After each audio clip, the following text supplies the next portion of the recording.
What's up, savages? Welcome to episode 4 of the Grizzly Podcast. Today we are at Sheila's Pub in Sebring where the circle starts. So, with no further ado, my brother Mike, let's get this started. We've had, you guys, I'm so appreciative of how you guys have bared with us. We've had technical difficulties. The last episode 3, sound sucked, but we've got new mics. So I'm hoping that this is going to be awesome. And if anyone wants to help contribute to us learning how to use any type of microphone, any type of technology, please help. Absolutely, reach out. Yeah, we're trying growing pains, and we appreciate the patience. But along with patience, not only with us, you got to have patience with small businesses. Us starting out our small business after our pops, we've really grown to appreciate that every small business has a beginning.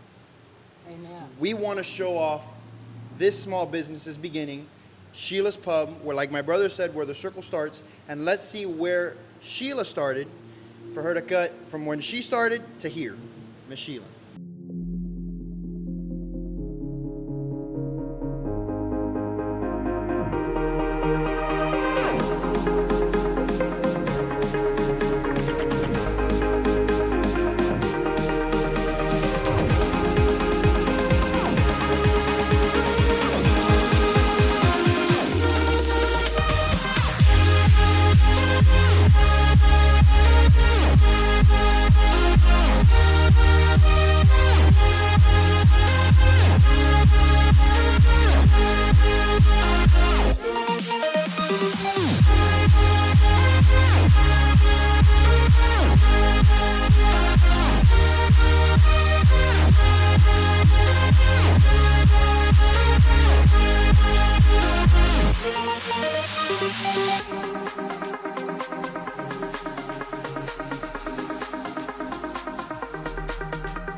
How you doing, Miss Sheila? I'm wonderful.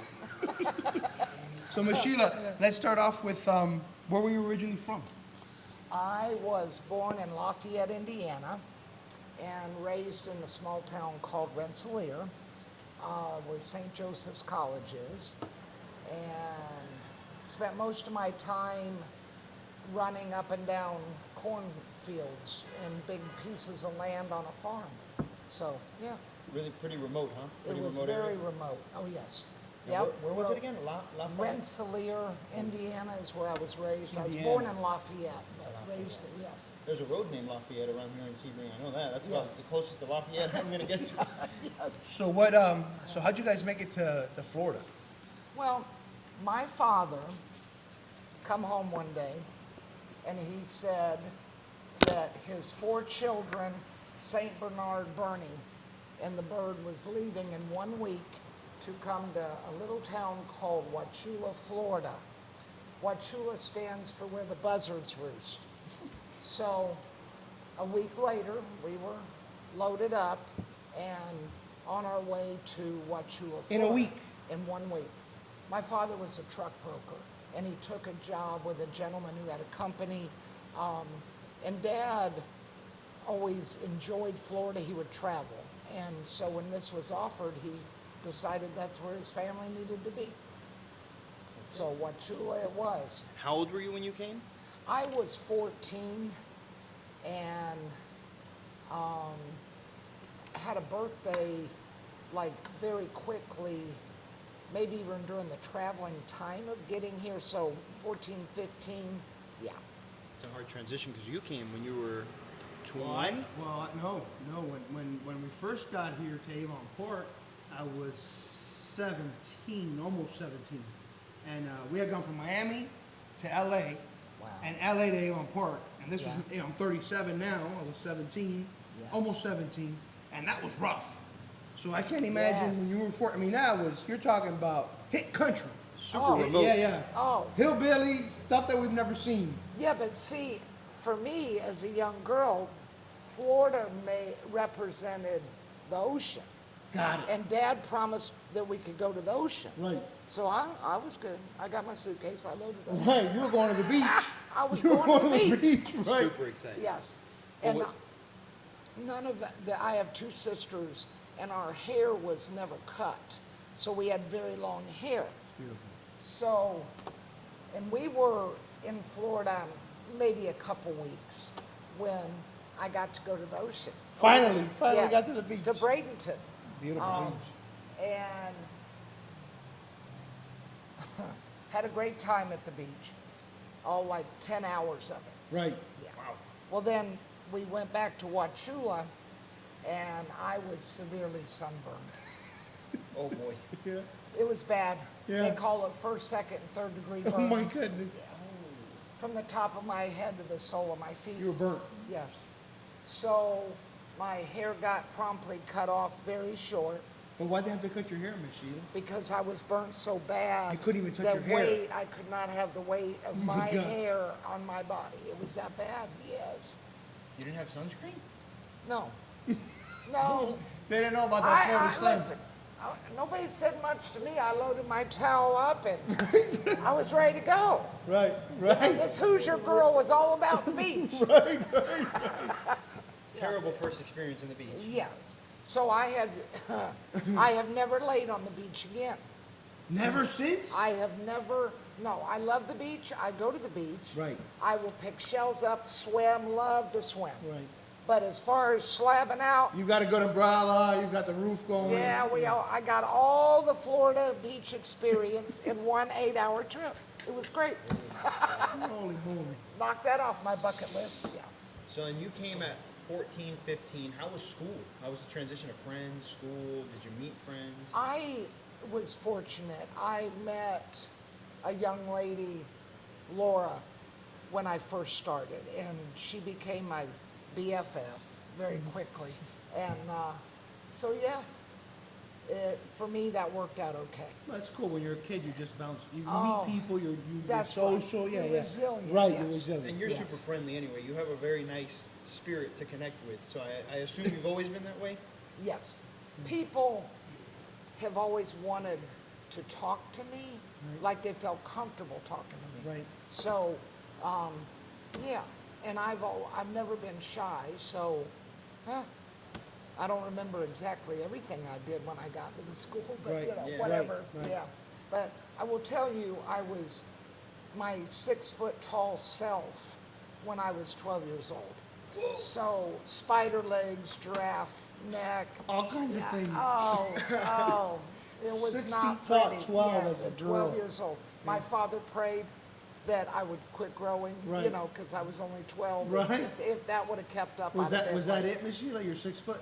Yeah. Okay. So Yeah, 12 I years old, quit you hit your growing. peak. Yeah, I was done. Gotcha. Did you play any sports? Volleyball, basketball, nothing? I was a baton twirler. I loved the Oh. baton. I could twirl it with fire. I could swing around. That's Oh, yeah. awesome. Yeah, and I loved to roller skate. Still love to roller skate. Cool. I think we need to bring the popularity of roller skating back. I used to love it when I was a kid. I They do. had it still, but I Yeah. think it's just we've become a country of lawsuits. So I think a lot of liabilities and people can't Yes. afford the insurance. Yes. But it was a beautiful way to grow up with roller skating rinks. Yes, Yeah, it yes. was. It Well, in was. Sonic too. Sonic, they used to roller skate Right, out not anymore. into Yeah. the car. Not anymore. No. Yeah. So what was your first job? Did you work during high school when you came or no? I worked at a restaurant called Center Fits in Wachula, and that restaurant probably had been there 40 years when I come along, and I bussed tables.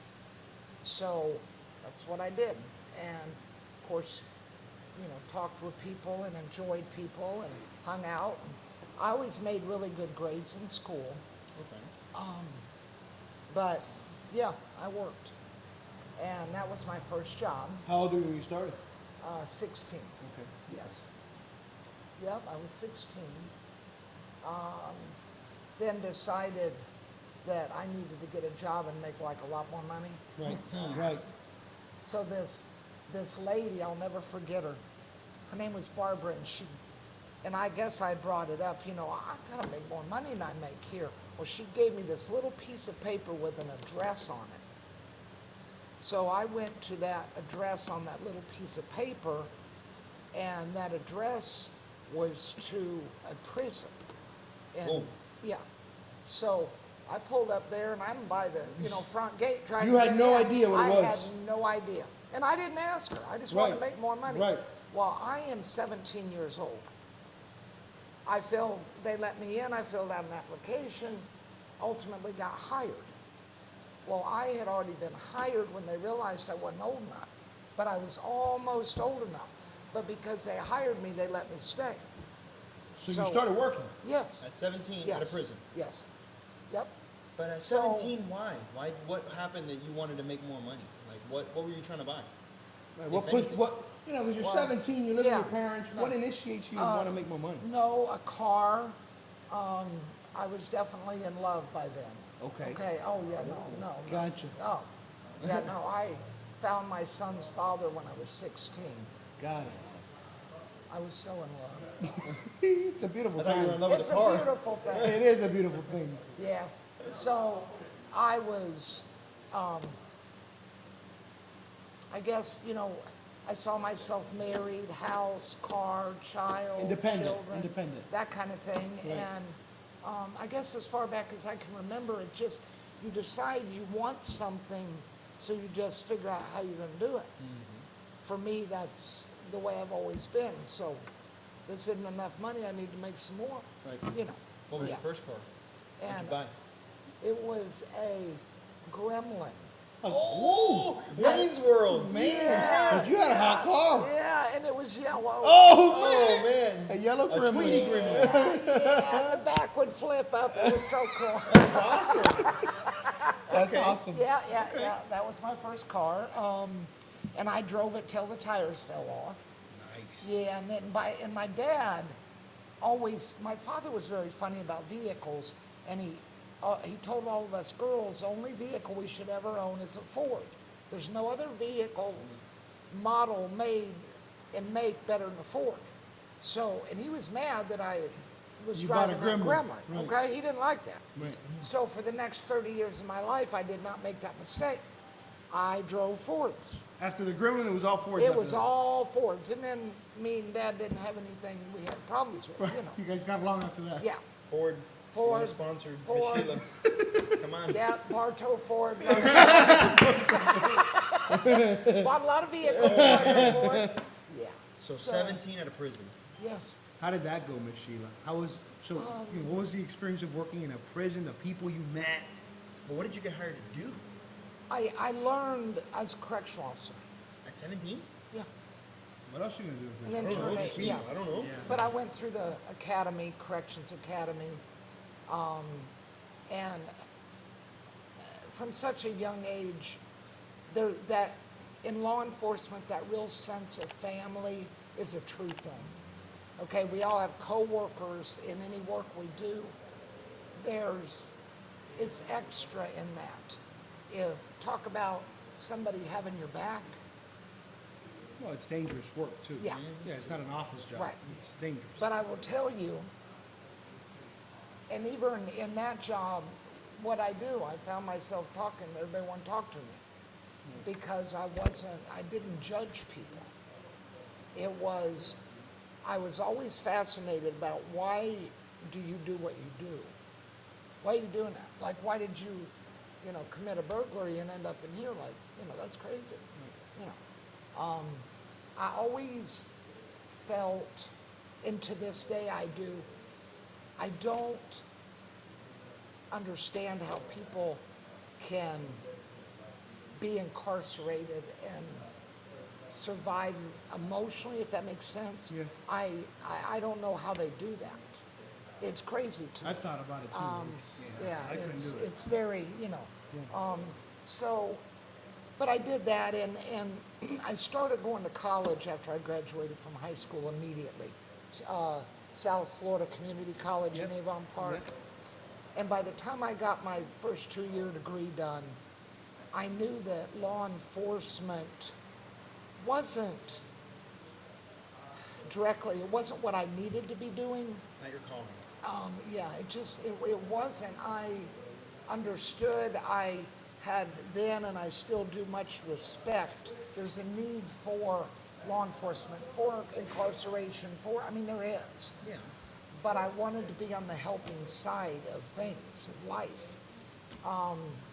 So by the time I finished my second 2 years, which I went to Florida Southern College in Lakeland and got a BA degree one in psychology and one in criminal law. And I thought, well, you know, maybe I could become an attorney and maybe even specialize in supportive outlets for people that were convicted. Right. In my mind, that made sense. Right. Well, then I went liaison to an attorney, and in a quick hurry, I'm like, if that's what I may be like in a few years, I don't want to do this. That wasn't where I needed to be either. So, And this is you all thinking in your head. Were you talking, like sharing these ideas with anybody, like your dad or a sister or a mom? my two sisters and I, Rose and Angie, we've always been very close. And my brother Gene, who is the most awesome brother anybody could ever have. So would I? Yes. And you know, it was, our family has always just been, if you're happy, I'm happy.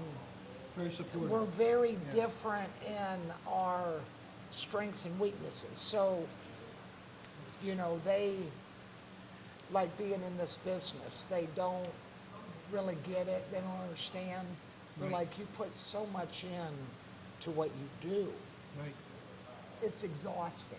Yeah. And they came and bartended here for me because I was going to start doing rental property management. So there was a class I needed to take.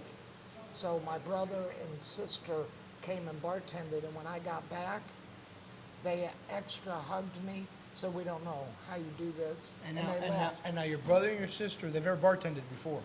No, And they just jumped into the gig to support you and started bartending. that's it.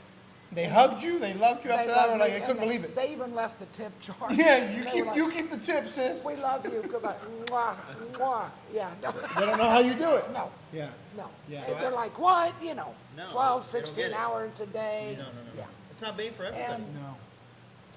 what I know, and I think this is a universal truth for all of us, everybody has a calling in life, and if you know something feels like a passion to you, I don't care if it's mopping floors. Whatever your passion is, if you follow that, you'll be successful. That old saying, work should not feel like work. Right. I think there's a lot of truth in that. So for me, it's people. I can't live in the woods and away from people. I got to have me some Right. people. Right. Okay. Right. So I knew that's a big core of who I am and what I need to be doing. So, you know, to follow your passion. So did you go into psychology? Did you finish?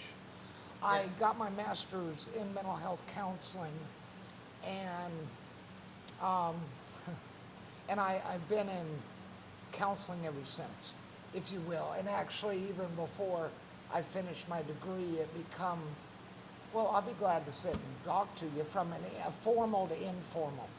Right. The addiction, if just addictions from alcohol, drugs, and there's like 400 addictions if you didn't know. I didn't. There's lots of addictions. So that's where I found my passion. And just started So being you available. so you found your passion in helping addicts, Oh, yeah, but you own a bar. yes. Explain that to me, because that's complicated. But wait. So after you did the lawyer, you sat in with the lawyer. Yeah. What happened? Because this is the where you're at now. But did anything lead you to here? Oh, yeah. Well, so when I knew being in law enforcement and even becoming a lawyer really wasn't where I needed to be. I don't actually remember the year, but it's been about, 21, 22 years ago, I got married. And the gentleman that I married wanted to get in the bar business. And I had never been a drinker. Now, I drank, I got drunk, underage, I done those things, but it really wasn't very much. And I had never been in the bar scene. I wasn't raised around alcohol being around me or drugs, none of that. But I always just, even from a young age, hurting people was where I wanted to go and do what I could do from a young age. So, with the addiction, and I got married, I agreed to, So he owned a bar. no, He he opened a wanted to bar. buy Oh, he one. wanted to So buy one. we got married and then we opened, or bought a bar that was already existing. And it's important to me to make it real clear, we bought a bar. And for me, a bar means a place that serves alcohol, Right. okay? As Right. well as dancing and music and other things, but it certainly serves alcohol. Yeah. That's its main function. Go and have a great time. There's nothing wrong with it, but that's what a bar is. So I always say I went through bar college there because now I'm in the environment of that. You know, people get drunk, they get mad, they fight, they fuss, they cry, they get sick, and stuff happens. Right. And for me, just keeping the place safe, clean, and managing people as they were drinking. That's how I started, you know. And so I learned the business side of the business, if you will. And there is definitely a business side of a bar business. Right. And just did that. I was ultimately there 10 years. My marriage did not last, and we divorced. I think I had been there about 3 years, okay? And I kept the bar when we divorced, okay? He had a career in something else. When it Was the bought bar and- making money? Yes. It was. Yes. It's profitable. Okay. Yes. Okay. And that place had been in operation 40 years. Got it. So I walked Super in established. into that. Right. Yeah. So I went on as a single person for 7 years. And as time went on, for me, it was just become more and more and more conversations with people. Got known for being a bit of a more stricter place to come. Like if you had enough, you weren't getting served there. You were done. Yes. I brought in as many non-alcoholic beers as I could find. And I said, listen, maybe you want to come play pool today and you don't want to be awkward or out of place, but drink a non-alcoholic beer, nothing wrong with it. Get up and feel Right. better in the morning. And when I did that, my sales on the non-alcoholic products grew. And people that maybe I didn't see for even a year or two, they'd come back and say, Sheila, you have a non-alcoholic beers here. Oh yeah. So it became a safe haven for them. And I got the beer wrappers so they could put them in and there's a, Almost like the brown paper bag type yeah, of thing? yeah. And So they nobody would- knew they were drinking an Yes, alcoholic beer? yes, Right. yes. And So that just kind of happened. That's awesome. And Yeah, that's I didn't. If yeah. you would have thought of that. Yeah. Yeah. yeah, You've always wanted to help somebody. yes, Yeah, because a lot of Yes. times people drink not only because of the alcohol, but because of the social aspect. yes. Right. Oh 100%, yeah. Oh yeah. And I often talk to people even now. Think about this. If you're single and want to mingle, where do you go? And I don't care what city, state you're in, where do single people go? Yeah, you go to a bar, you go to a club, you go to a Last, lounge. last time I went to Walmart, the 24 packs of Bud Light are right by the door. Right. Just saying. Right. Okay? It's true. There's alcohol everywhere. It's true. So if you're not going to get away from the alcohol, how about we learn to live with it? Right. How about we mingle with it Right. and make it okay? So, anyway, It's about moderation. Yeah. a gentleman walked in after 10 years of being there and said, I need this bar. And I said, okay. And within 2 weeks, I was gone. Closing, done, He bought it. gone. Boom. Done. Is it still in existence, Mr. Sheila? Yes. Yeah, okay. Yes. What's it called? At the county line bar in Bowling Green, In Bowling Green. Okay. right over the Hardy Pole County line. Got it. And the same guy owns it now? Or did- No. No. No, the gentleman that bought it from me was unfortunately killed in Oh, a boy. car accident. Got it. Probably about a year after. Oh, boy. Yeah, and then his wife sold it to another gentleman, and from there, I'm not sure, Yeah. Yeah. what happened. So anyway, Sold the bar. so I go home, and I'm like, wow, okay. I'm And- free. Yeah, and I'm used to, 20-hour-a-day life, and about 2 weeks of that, and I'm ready to figure out what, okay, What am now I what- doing now what are you next? gonna do? Right. Yeah. So I went to work out at the Ballman Range out of Avon Park at a company called G4S, where youth are ordered in there because of criminal activity. Juveniles. I've seen it. I know reside where it's there, at. Okay, It's like so. the academy, I guess. Yeah, it's over Yeah. there when we go into the bombing range, where the prison's at. Yeah, so I went there, and I got to tell you, the program was wonderful, the people were wonderful, and I never got my wings there. I was floundering. I don't know if being out of the mental health field for so long played a big part in that. I don't know, but I wasn't doing well there. So my sister Rose texted me and said, when you get off work, come to this address. So when I got off work and I came, it was to this place here. Sheila's in Pub. Sebring, yeah, Another address. another address. And when I got here, they were selling fruit and vegetables outside. This was an old gas station. And the family that owned it was selling the property. So I looked around, but the important part, I knew that I was supposed to be here. I just walking the place, There's like an energy you felt, a vibe. a sense of, okay, you're supposed to be here. Yeah, I believe in Didn't have no business plan, Right. but I knew I was supposed to be here. So I left with a contract to buy this place before I left that day. That day. So I was just driving home and wondering what I just did, Now what you gonna do? Right. I did not want a bar. I'd been there, done that, and I didn't want to get in the bar business. But I understood and I knew alcohol, okay? So I come back the next couple days, 2 or 3 days in a row, waiting on closing, and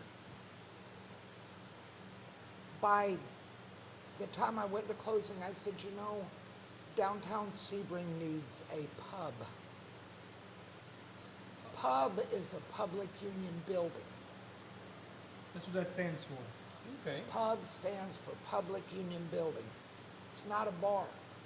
In my mind, it's a very different thing.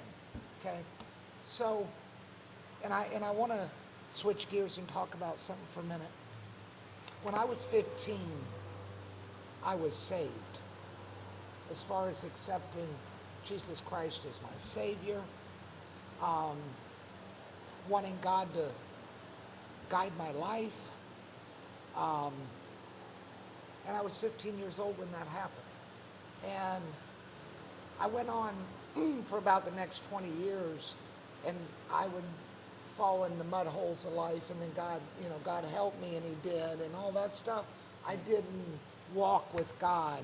I loved God, and I tried to be the best person I could be, but that was how I lived that Christianity for that period of time. Well, and I guess just maturity, growth, experiences. By the time I was 40, I started walking a more day-to-day close relationship with God. And I started asking Him to guide my life and trying to stay out of my own way. Okay? And by the time I got here at 50 years old, if I was intended on being here, then I wanted to be here. If I wasn't supposed to be here, I didn't want to be here. I believe then and understand that sense that I had when I got here that I belonged here, I was supposed to be here. This was opened up for me to come here and be here. And I just trusted God on my walk through it as, I love people, I want to help people. Considered a total non-alcoholic bar. Thought about that. But I started with this pub that I'm going to make gift baskets, and that's what I'll do.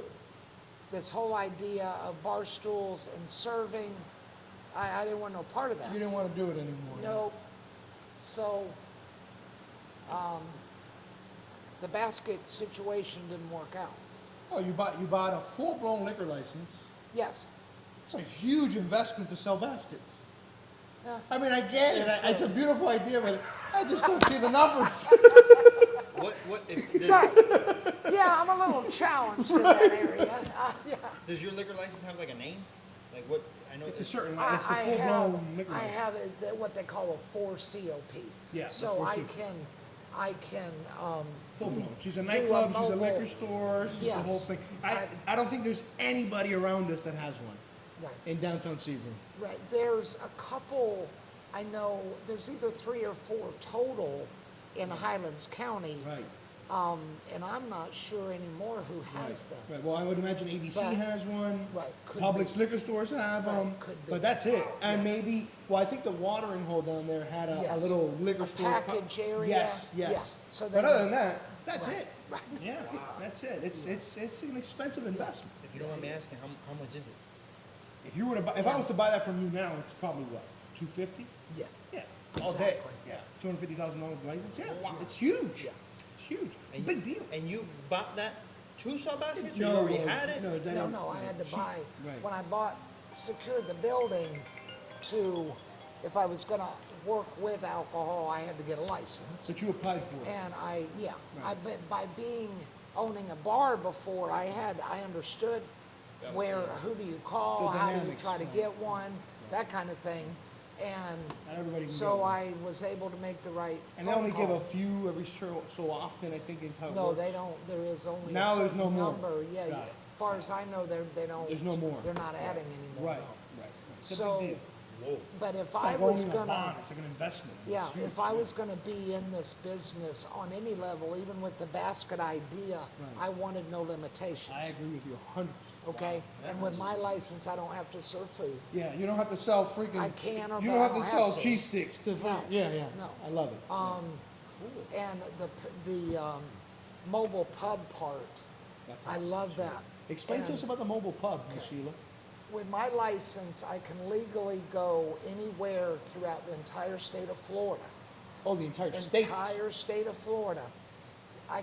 You can hire me to cater your wedding, just a birthday party. It doesn't matter mobile the bar. event, but it's a mobile pub, and so I can bring the party to you anywhere in the state of Florida.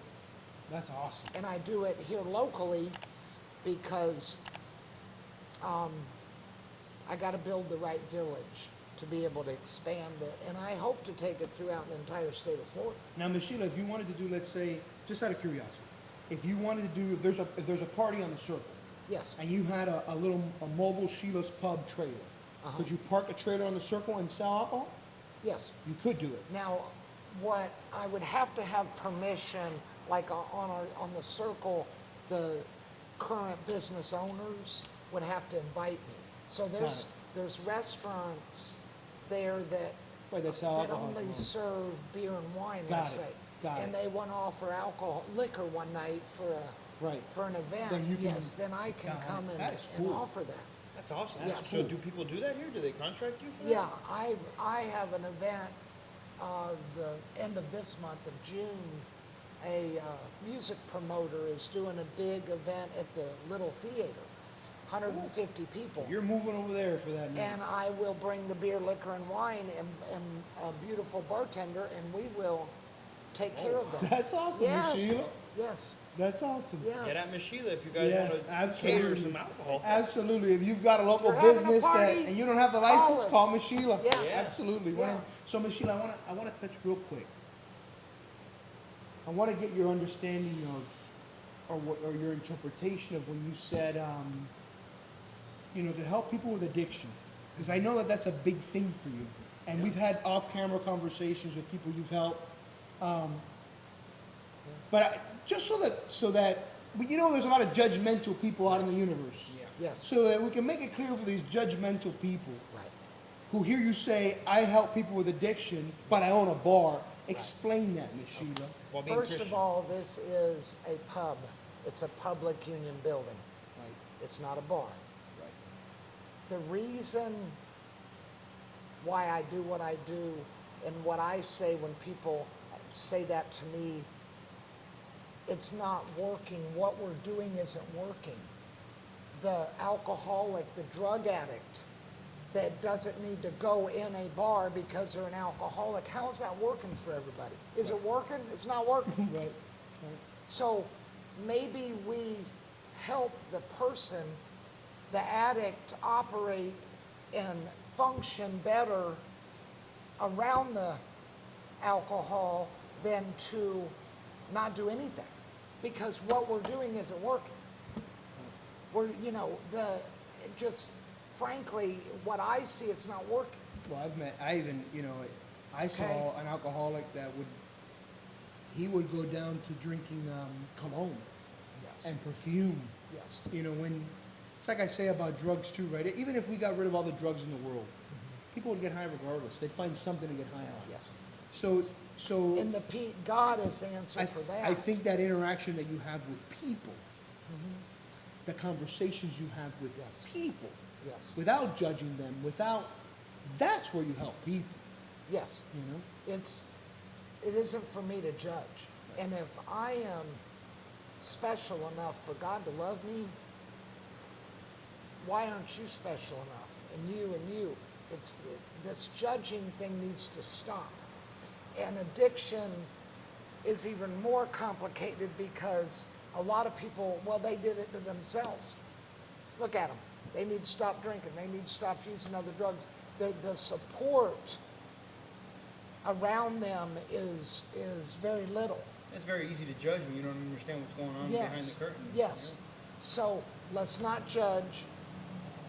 Let's open ourselves as a society up.